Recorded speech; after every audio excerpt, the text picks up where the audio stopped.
Welcome to Players Only. Coaches, GMs out of the room, shut the doors. Usually that means a bad thing, but here it's a good thing because we get great guests. And today we have Devonte Smith-Pelly on the show with us, which is very exciting. Welcome to the show. Thanks for joining us. Yeah, thanks for having me. Appreciate it. You don't mind talking to a couple goalies here? Just, we'll make an honorary member of the goalie union with us. Yeah, I usually try and stay away from the goalies, let them do their own thing, but we're good today. Yeah, we're retired now, so we're not weird anymore. I got a little bone to pick here. So back in 2016, you were a big part of me getting yanked out of a game, and it was a game that we happened to all be part of. Schneids was playing with you at the time as well. You scored 43 seconds on me, and shortly after I was pulled, throwing my gear in the dressing room. So tell us what you remember about that. Yeah, first of all, sorry about that. That's, I never want to do that to a fellow player. But I just remember after getting traded to New Jersey, like I got incredibly hot and it seemed like everything I touched went in the net. So you just happened to be in the way there. So sorry about that. But no, that was one of my biggest games. Obviously, I think I had a couple of goals and an assist. And like I said, every time I touched the puck for about 20 games, something happened.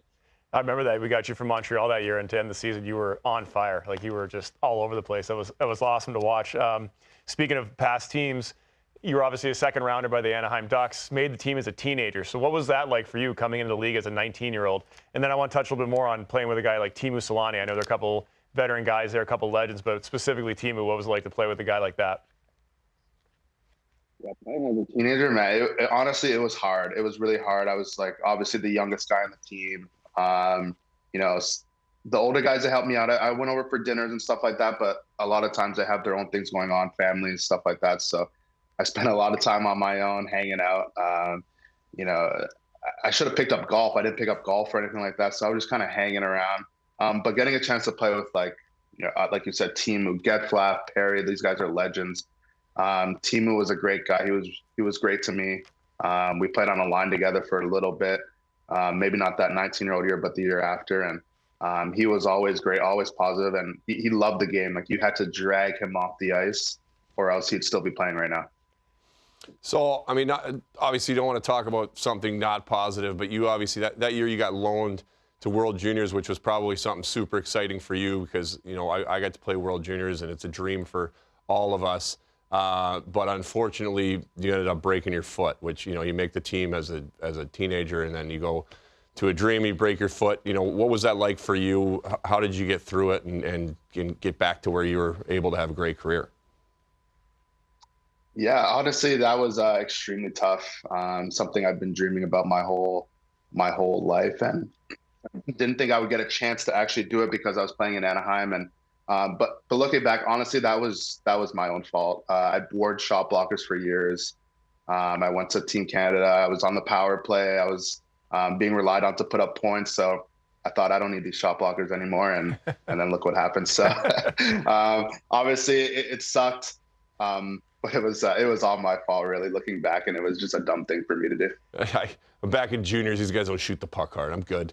Well, you just didn't get out of the way quick enough, man. You got to get out of the way faster than that. You don't want to block it. Just give it the old flamingo. And remember, it's our job to stop the puck. Exactly. As a skill guy, I had to do the little drive by the fake block, but I got in front of it. Well, you mentioned some of the legendary teammates you played with. Obviously, after us, we got bought out by the Devils, and then went to Washington the next year. You got to play with Ovi, obviously, and won the Stanley Cup. So first, before we get to the Cup run, where you were a huge part of that, what was it like playing with Ovi and some of those guys on that team? Must have been a big difference than when you were with us in New Jersey. Yeah, it was great. Going to that dressing room with, Ovi, Backstrom, Oshie, Brooks Orpik, these legendary players, John Carlson, Braden Holtby, guys who've been there in the league and there in Washington for a long time. It was amazing. They welcomed all the new guys with open arms. I just remember how tough the training camp was, just because the year before, like, that was supposed to be the year. But even still, they made all the new guys feel comfortable. They wanted us to be involved in all the team activities right from the jump. Even though I was on a two-way as well, so who knew if I was even going to be on the team? But they included all of us instantly, and That team ended up being extremely, extremely close, and I think that had something to do with us winning it all in the end. Yeah, so I mean, we'll continue on that because it was an amazing run, and you were a huge part of that run. Is there anything that sticks out to you, one or two things maybe that the public wouldn't know, just unique things about that run that you could fill us in on? I would think just unique things. I think the fact that we like barely practice and we hung out a lot together as a team. We would always have, a little board room or something like that on the road, and we spent a lot of time together. A lot of Mario Kart, a lot of FIFA, a lot of just video games in general. So the amount of time that we spent together, we really enjoyed each other's time. And like I said, I think that had something to do with us being successful and us being so close. But I think that would be the only thing that people didn't know is just how much time we would go and we wouldn't practice. So everyone would wake up and meet in the boardroom and stuff like that and hang out all day nonstop with each other. That's awesome. Yeah, I mean, I think you have to have that chemistry in order to go as far as you guys did, but we were all excited in Jersey when you got that chance and it made such a big impact winning the Stanley Cup. So that was obviously probably the highlight of your career, I would imagine. But I want to touch on when you left. You left the Capitals, and then you played a year in the Kunlun Red Star in China in the KHL. And then COVID hit, right? Your 1920 season, didn't COVID hit? Like, what was that like? What was it like living in China, playing in the KHL? Was it such a shock to you? And what kind of stuff did you guys get to do while you were over there? Honestly, living in Beijing was pretty good. It's a major city. Like, I'm from Toronto.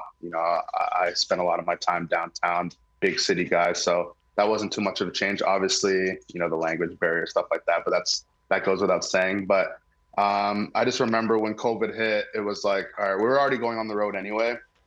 So it was kind of like, all right, just pack a little bit extra. We might be on the road for 2 more weeks or something like that. So just pack a little bit extra. And yeah, we never went back. So we were kind of traveling around. We lived in Moscow a little bit. We were in Siberia a little bit. That's kind of where we played like a lot of our supposed home games. It was different, but it was fun, honestly.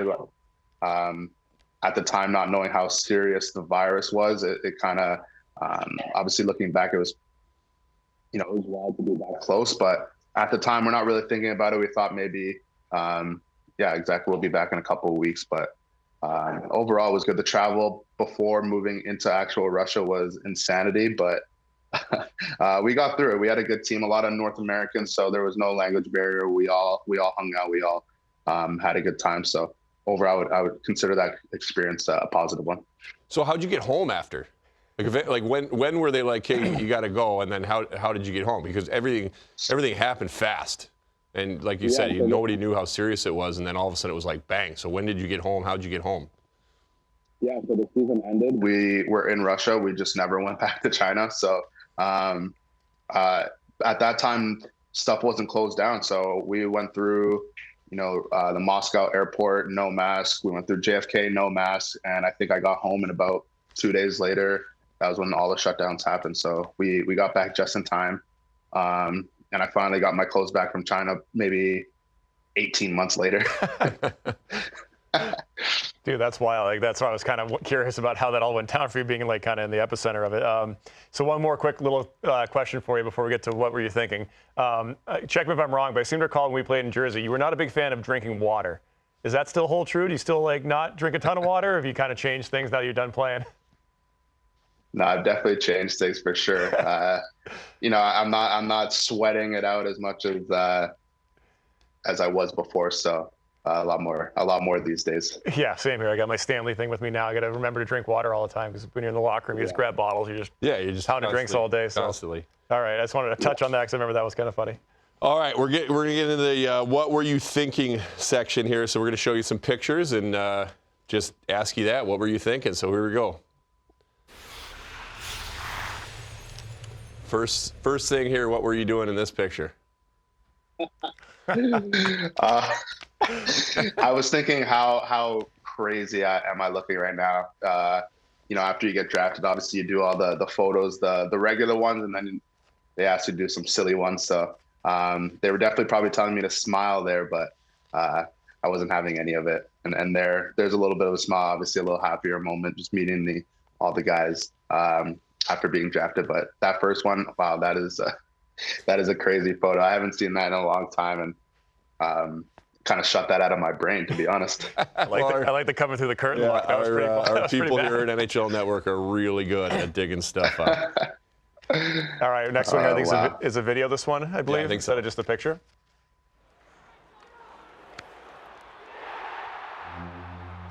Yeah, so that's my first NHL goal. So the funny thing about that goal is, you know, I was 19 years old. I didn't want to, you know, I was a little bit shyer, and I didn't want to say, "Oh, that hit me in the knee," so I kind of just didn't say anything. And so the funny thing is, obviously the time difference. My parents were watching. When they went to bed, I didn't have an NHL goal, and then when they woke up, it had changed to me because, you know, in the room they asked me if it hit me, and eventually I said, "Yeah, it hit my knee." So it's pretty funny that way. I mean, it's funny that it's my goal, and I just didn't want to say anything, but they ended up getting that changed, and a huge moment, a little bit of a different celebration for a first goal, but a great one. Sorry, you had a lot of other ones. That's classy. That's good hockey player right there. Good teammate. Young guy, right? Yeah, you got to teach especially- them like that nowadays. I feel like they're not like that anymore. Yeah, Like, exactly. me. All right, this one's easy coming up. You gotta talk us through the emotions here on this one. Obviously, everybody knows this one, but I don't know. Walk us through it. Walk us through what you're thinking after. Yeah. That was obviously the craziest moment of my career. You know, honestly, like, I know people say like, "Oh, I just blacked out while that was happening," but honestly, like, I don't remember anything until kind of after. And I think on a different angle, you can kind of see in my face, like, whoa, like, I can't believe that just happened. And it was just kind of instinct. I think during the year we do a lot of, TJ Oshie was a big guy at, you know, after practice doing different kind of practice drills. And we used to do so many drills that were off the feet, bad passes, taking passes off your feet and getting it on net. And I guess all that work throughout the year worked in the last game of the year. Yeah, it paid off. I mean, that wasn't just like that didn't just like hit you and go to your stick. I mean, you purposely, you can see you take that off your skate to your stick, and it just incredible. That was amazing to watch.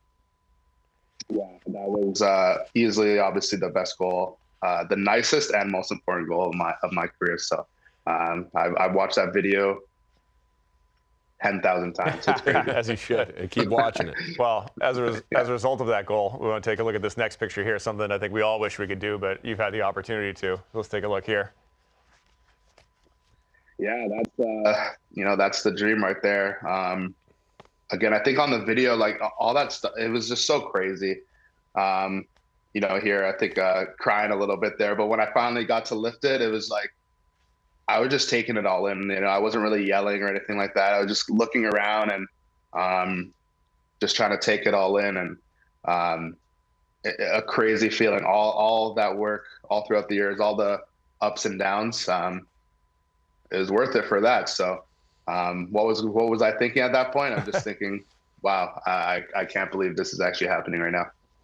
Yeah, that's an awesome picture too from behind there. So speaking of that picture, our next one up here, your day with the cup. You got an ice sculpture made of that exact picture, and I don't blame you because was one heck of a picture. So that's pretty cool. Yeah. So that was a teammate on the team, Brett Conley, his wife Katrina, actually got that made for the Stanley Cup party, and it was great.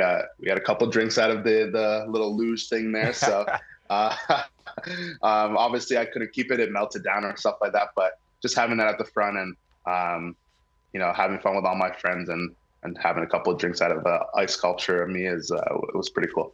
Got to celebrate, man. Like, that's the only way to do it. Yeah. So well deserved. All right, this next one, I got a personal bone to pick with you on this one. I mean, you were always a tough guy to handle in front of the net and stuff, but here it looks like you're just going out of your way to bother me on this one. I mean, I didn't know you could jump that high in skates.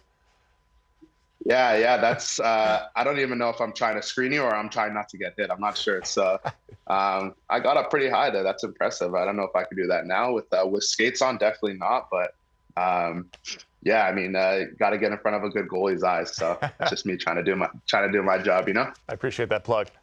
All right, next one up here. Number as a kid, and why'd you change? What a great number to rock. Yeah, where are you getting these photos? Yeah, this is number 68 as a kid. I loved obviously Yager, and that was just a good number. Why did I change? I have no idea, honestly. I ended up being like number 12 when I was younger, a big Jerome McGinley fan. And then obviously as you get older, you kind of can't even use 68 anymore, or you're not supposed to use 68 anymore. So that was one of my favorite numbers as a kid, and it's unfortunate that I kind of let it go as I got older. Yeah, well, I mean, coming in the league as early as you did, it'd probably be tough to just strap on 68 immediately. So that's probably a good decision. All right, next one coming up here. You're just gonna have to walk us through this one. This is back from your Montreal days. Tell us what's happening here. Those are, there's Gallagher, Jacob Delarose, Nate Boyu, and Galchenyuk. I think we did a commercial, which was obviously a play on the Backstreet Boys, and we were just having a little fun with it, and we got to work on our acting. And I don't know if that commercial stuff floating around on YouTube. Hopefully you guys didn't find it or anything like that. I'll let you know after. Surprised they didn't find that already. Yeah. So that's just, we're all, I think I'm 21, Nate's 21, we're 21, 2019, stuff like that. So we're just messing around, having fun. Can I do that today? Probably not, but we had a good time. We had a good time out there. I love a good theme outfit, though, so I appreciate it. Full marks for the teamwork there. All right, last one here before we let you go. This one, I don't know if you remember this at all. I'm putting myself out here on the limb a little bit, but I want you to take a look at this and see if you can pinpoint when this was. I honestly don't remember exactly when that was, but it looks like it was a good night. You got to remind me what night exactly that was. Nights tell the story. It kind of set you up with this one. I just thought it was a great picture I still had in my library. I think it was at the end of the season. We were having our year-end party. We didn't make the playoffs, so we were out at Tao in the city, and we were having a night, and we'd gotten this game going. I think my wife introduced it where we were trying to rip pockets off of shirts. Remember, you rip the people's pockets off, and you do it right. Yeah. You rip the pocket, and it leaves your shirt, and you have a nice new shirt. So I think I've been doing it a little too much to the boys, so I think Devo tried to see if he could do it to me, give me a taste of my own medicine, and just completely rip the shirt, buttons and everything off. And I had to spend the rest of the night in Tao with a half shirt on. So I'm surprised they didn't kick you out, but at least you're in shape at least. Probably the best shape of my life. So that's why I'm willing to anything for the interview and the show, but I was willing to put myself out there. If I did it now, not so much. But I just don't know if you remember that picture. I still had that in my photo roll. And I was like, oh, I remember this. I can't believe we still have. That's great, but like you said, you're in shape, so there's nothing wrong with rolling around New York City like that. So good for you. If you got it, flaunt it, right? Yeah, exactly. All right, one more thing before we go, since we're all kind of doing the same thing now. You're doing broadcasting now. What got you into that? How's it been for you? Yeah, it's been great. Honestly, when I retired, TSN reached out, and I just did some stuff there, and just to try it out. I had so much time on my hand, why not, right? So I tried it out, did a couple things with them, and ended up really liking it. So we just kept it going and tried to do more. And then I went to DC, and they kind of asked me if I wanted to get involved in their new network and do pregame and postgame out there a little bit more into the season. So we finally got that going. I just got back a couple days ago from doing a couple games. So man, I've honestly really enjoyed it. I wasn't sure how I would feel about it when I first started. I just kind of did it just to try something new. I mean, I was getting a little bit bored, you know what I mean? So, and ended up really enjoying it. So I'm looking forward to doing more into the end of the year, into the playoffs, and hopefully in full swing next year. All right, man. Well, thanks for joining us. This was a blast, a lot of laughs, and we appreciate having you on here. Good catching up. A lot of fun. Thanks, guys. Great talking to you guys.